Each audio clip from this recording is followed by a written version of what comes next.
may kipasabot nato sa atong Kristohanong pagsabot inining simbahan. Alang sa atong gitudlo sa atong simbahang Katoliko nga ang simbahan mao ang makitang katilingban dinhi sa yuta, katilingban sa mga sumusunod ni Kristo nga iyang gitukod. Ug kining maong katilingban mao kini ang iyang gipasaligan nga magalungtad gayud gikan sa pagtukod niya sumala sa Mateo 16:18 ug hangtod sa katapusan sa kalibutan.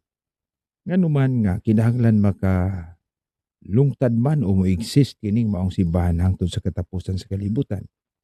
Tungod kay mao man kini ang iyang gipadala o gitahasan nga mao'y mosangyaw sa iyang pagtulunan. Matud pa niya, tudloi sila sa tanan nga akong gisugo kaninyo. So the church is always the institution of salvation until the end of time.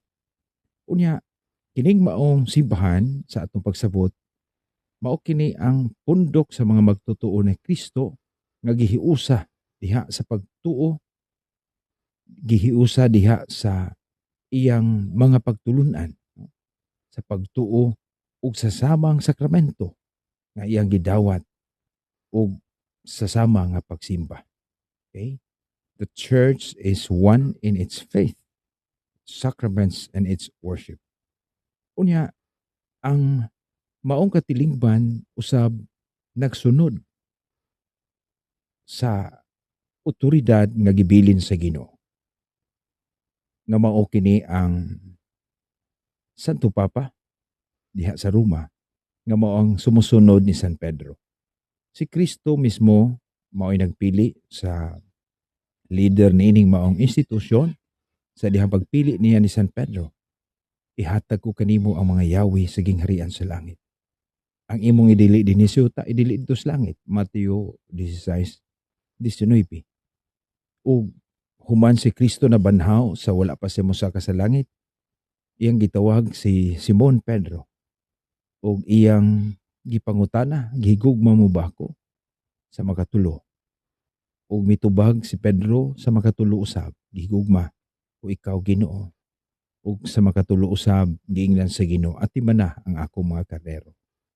Mao kini ang pagtuo sa simbahan, mao kini ang pagtuo sa mga apostoles gikan pa ni Kristo nga sila nagasunod og usa ka otorisado nga leader nga mao'y pinili sa Ginoo. Ug sanglit magdumala man siya sa tibok simbahan, dili usab kini mabugto. Mao nga ang sumusunod ni San Pedro maong kaobispuhan sa Roma. Ug ang tibok simbahan nagasunod usab sa mga kaobispuhan nga mao ang sumusunod sa mga apostoles kinsa nahiusa sa Santo Papa sa Roma. So mao kini ang atong pagsabot kung unsa ang simbahan. Hinaot nga inyong nasab.